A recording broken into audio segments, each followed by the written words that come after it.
Welcome to Monologues by Hassie, where I'm going to be dropping unsolicited brain dumps from the depths of my grey matter. I'll talk about life, money, society, and self-development, plus whatever else lies up there, whilst hopefully not getting cancelled in the process.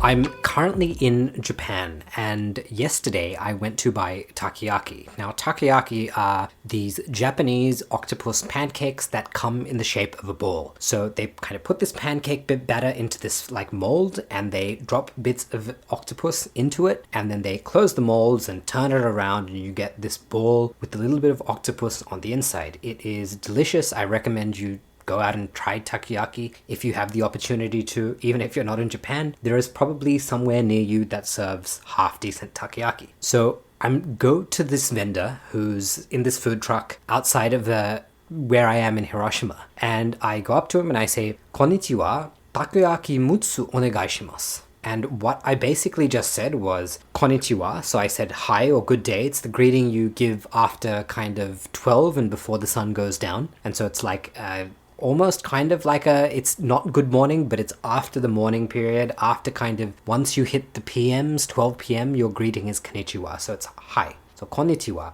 And then I said takoyaki, which is what I want. So I want to buy takoyaki. I say mutsu, which is there's a special Japanese counting system for numbers, which is separate to their kind of normal counting system, which is like ichi, ni, san, etc. And then I said onegai shimasu at the end. So konnichiwa, takoyaki mutsu onegai shimasu. So it's the way of asking for things when you're going to buy something in Japan, and it's very common that in all these audiobooks where they teach you things, this is how you go about ordering. So I said I wanted 6 takoyaki, and then naturally what happens is they say things and then I don't really understand what they're saying, and I nodded and he showed me a price, and I was thinking in my head, this is a little bit expensive. It's 1,500 yen, which is converted to Australian dollars. That's about 15 Australian dollars, like just under 15 Australian dollars at the moment. And I was like, this is a little bit expensive, because I bought 6 takoyaki in Osaka, and in Osaka, this was about half the price of what I'm paying here. And so I'm like, this is a little bit pricey. But I'm like, that's okay. Maybe it's like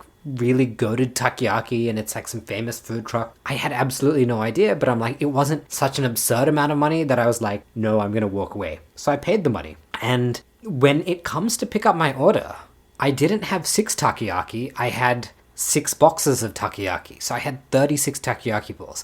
Way too much food for one person. And it's quite a funny story, because even though I thought I was communicating, like naturally my Japanese is so limited in that I can just do these really basic things at the moment. I can say hi to somebody, I can order something, I have a very, very basic grasp of the kind of numbers, so I can say the quantity I'd like to order and maybe understand how much they're saying if they don't have a calculator in front of them and they're gonna tell me how much yen that I need to pay. And so I can do these really basic things and then say thank you. I can say arigato gozaimasu at the end when I got my 36 boxes of takoyaki, or my 36 takoyakis when I got my 6 boxes. And it was quite funny, because I remember walking back to the place I'm staying at and thinking, you failed at ordering 6 takoyaki balls, but that was a good interaction in the sense that he clearly didn't speak any English. But I definitely communicated that I wanted to buy 6 of something, and there was clearly stuff lost in translation there. And maybe somebody who speaks Japanese who just heard me kind of order that 6 takoyaki will know where I went wrong. But it's an entertaining thing in that I was 95% there on my way to ordering exactly what I wanted. But because I was unable to be clear enough that I wanted 6 takoyaki balls, not boxes, I ended up with 36 takoyaki balls. Way too much carbohydrates for anyone. So I ended up eating one and then taking all the octopus out of the remaining 5 and had like a nice bowl of octopus meat. And so it's a funny story, and if you've heard my podcast on learning languages from earlier this year when I was in Sri Lanka and we were learning Tamil, is that it's really good to, I think, get out there and butcher somebody's language. And because you will learn things, and even if things aren't 100% communicated properly, you're going to have experiences which you don't have. And Japan is one of these places where, unlike everywhere else I've been in Asia, the command of English generally isn't that great. And for me, I see that as a great challenge, and I don't think the Japanese should inherently change to accommodate the rest of the world. At the end of the day, we are guests who have been let into their country, and I'm grateful when somebody does speak English, but now because I've been practicing a little bit of Japanese, I'm also grateful when I get to actually try and go through a transaction entirely in Japanese. It's a lot of fun. I enjoy the challenge, and this is just one of those times where 95% actually made a big margin of difference in terms of the outcome I received, because by not being able to communicate that additional 5% that I wanted 6 balls, not 6 boxes, I ended up with I ended up with 6 times what I actually wanted. So I ended up with this huge bag of takoyaki, these octopus pancakes. And this is a really entertaining story. And I think for anyone who's trying to get to like a tourist level proficiency of a language, this is, don't be worried about going out there and failing to do things and, completely messing up something when you're trying to say something. It's going to happen. Go out there and do it and embarrass yourself. But what I want to talk about in this episode, and this episode, if you've read the title, it is another, the young male advice column. But it is not only for young males. This is for everyone. But the reason I'm targeting this towards younger males is because if I could deliver a message to my younger self, it would be, when you were younger, you had the opportunity to learn Japanese and you didn't take it seriously. And what I mean by this is not to say that I could have decided to learn Japanese, that like it was some abstract thing that I could have discovered and done, because there's a million things and you're never going to do a million things in your life, because we always have, there's the concept of opportunity cost. You don't have the time to do everything. But what I mean is, when I was 12 years old, when I was in year 7,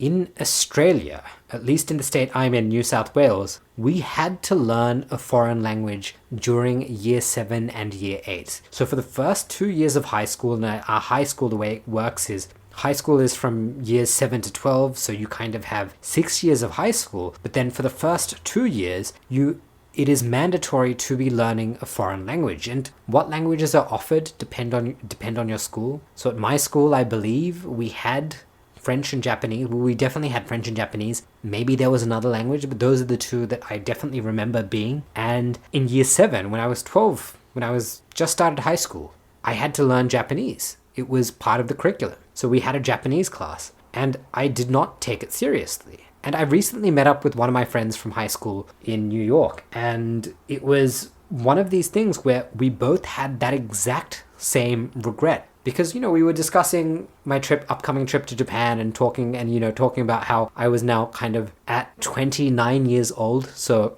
almost 17 years since I was 12. Like, it's ridiculous how much time has passed from when I was in year 7. But it's like 17 years later, I'm starting to take, like, even just learning tourist Japanese. So the month I'm here, I can get about and maybe order my takoyaki correctly. I'm only taking this seriously 17 years later. And that's why this is another young male advice column. And we both had the exact same regret, in that we both regretted the fact that we did not take those things like Japanese class or French class seriously, because these are skills which just add so much value to your life. And it's not that you need to speak so many languages, but if you can even just speak one language that is not either a language that you grew up with because it's part of your heritage, or the language that your society is based in. So like for many of you listening to this, that is going to be English. If you learn a language outside of your regular bubble, that's going to open up so many doors for you, in the sense that I don't mean it's going to make money for you or anything like that. But the fact that you can go to a part of the world where that language is spoken and then have some sort of meaningful interaction that is potentially beyond ordering takoyaki, beyond ordering, just being able to order food and say hi and say thank you in a transaction. That is a wonderful thing. And both of us, again, almost turning 30, looked back at the younger versions of ourselves and said, if we could go back and talk to those young men, we would tell them to take the opportunity to learn seriously. And that is what this episode is about. Because when I was 12 years old,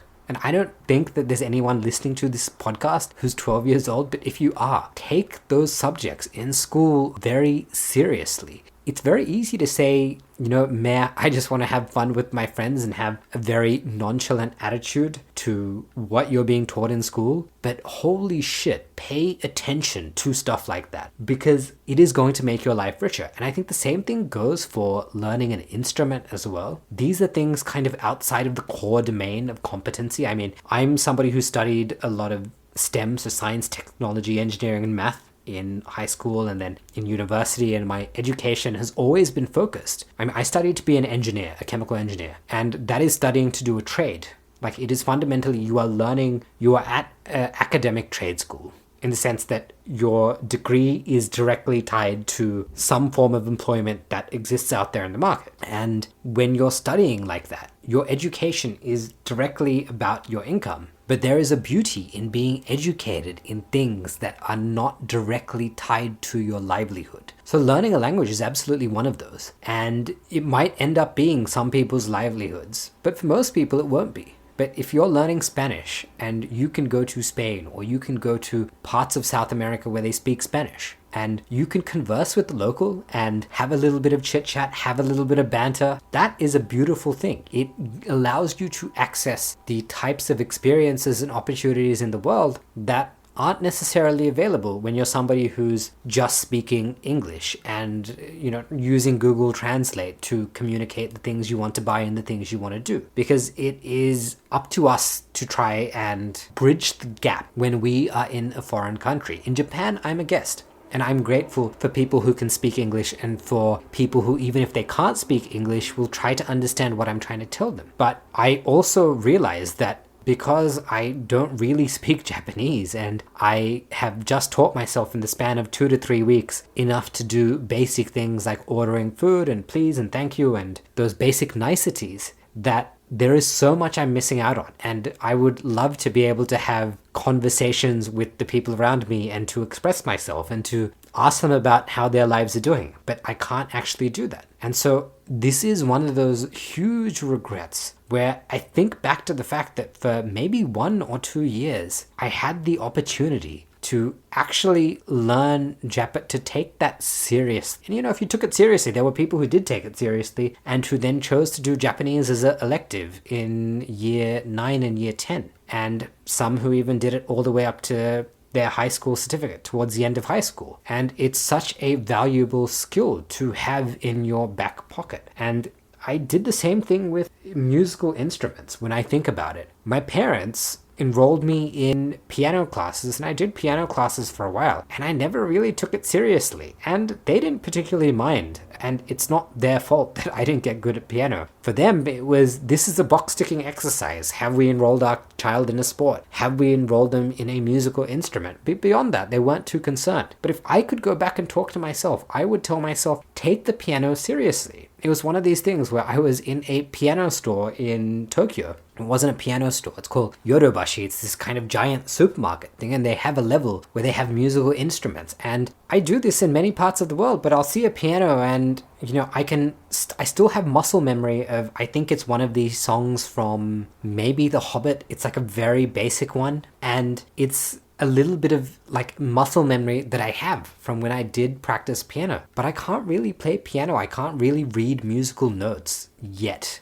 And it's one of these things where I'm like, I had the opportunity back then when I was younger to do it, and I didn't really take it seriously. So to those of you listening to this, potentially you're younger than me. And if you are, and if you do happen to be a teenager or even in your early 20s, take learning bloody seriously. Be it your trade, be it a language, be it a musical instrument, be it a martial art, whatever opportunities that you have, if you feel like you're slacking on anything on your plate, take it bloody seriously. It is one of these things where I obviously take these things seriously now, but there is serious opportunity cost. There are so many things that I need to do as somebody who's 30 that aren't going to be learning Japanese. I've been learning Japanese just so I can have a better experience the month that I'm here, and that's absolutely true. because this morning at a convenience store, because I was able to do the basic transaction in Japanese, the lady actually started talking to me in Japanese, which is really rare because Japanese people are generally very shy.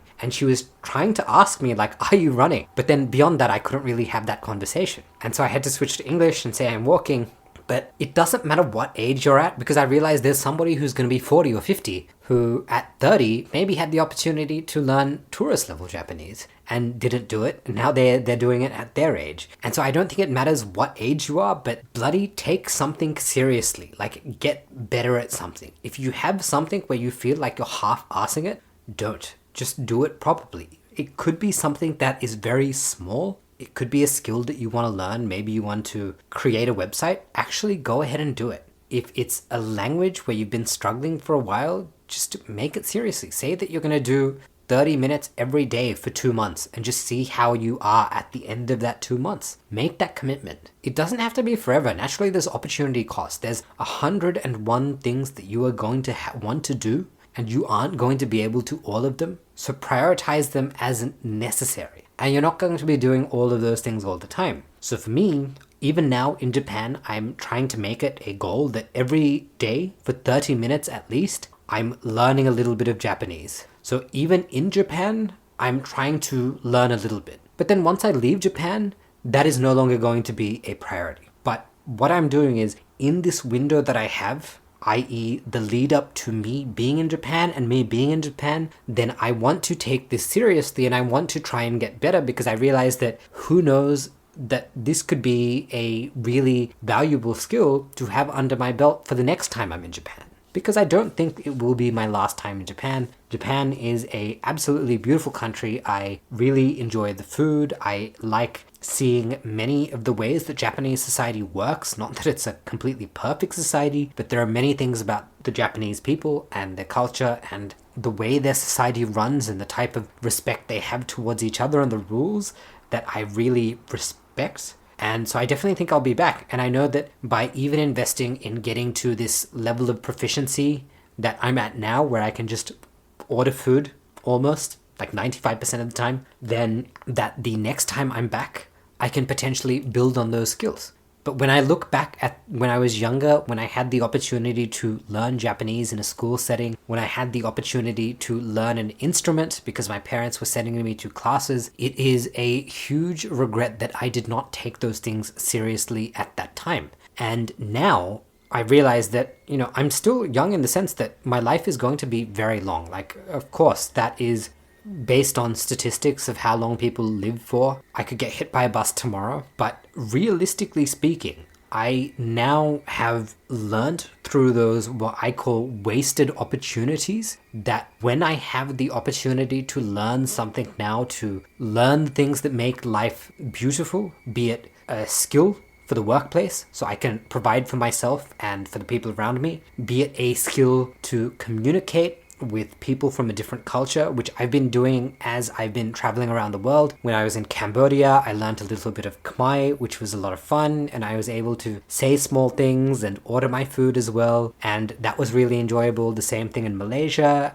and when I was in Indonesia. It is always fun being able to speak somebody else's language and have these little moments of what I like to call when like sunshine comes out of an interaction, because somebody can tell that even though you can't really speak their language, that you are trying. And I think that makes people very happy, because when we are tourists, we are guests in somebody else's country. And that is something that I definitely try to embody, that when I am somewhere, I am a guest, and therefore you need to behave like a guest. And you need to be respectful to the people and to their culture. And for me, one way to try and show appreciation is to even learn a few words to be able to express gratitude, to be able to ask for something. I think it's something that is definitely appreciated. I think if I was in Sri Lanka and a tourist approached me and they didn't look Sri Lankan, but if they spoke Sinhalese, for example, that would actually make me super happy. So I would assume the same thing would be that people would experience the same thing from the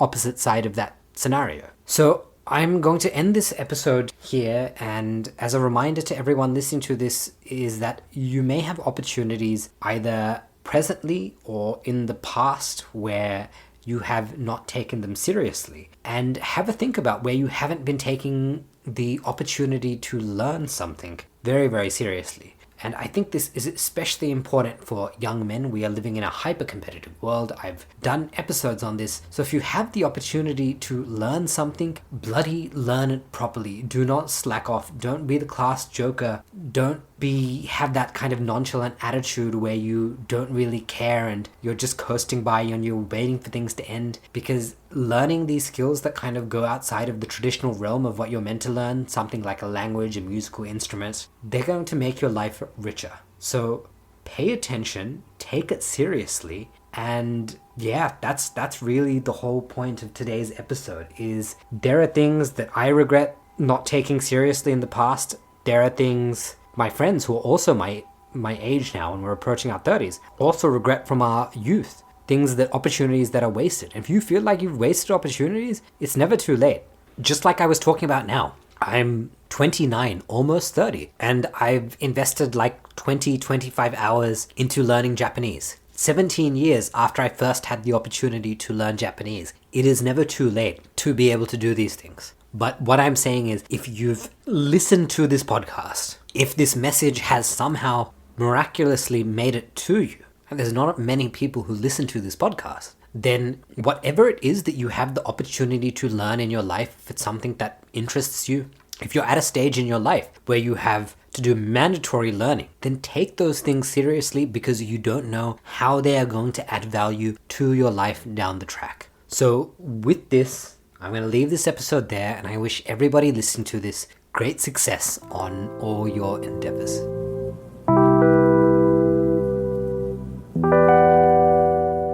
You've just made it through another episode of Monologues by Hassie. It brings me great pleasure to know that you made it to the end. To listen to more episodes, subscribe on your favorite podcast app or visit monologuesbyhassie.com. Thanks for swinging by.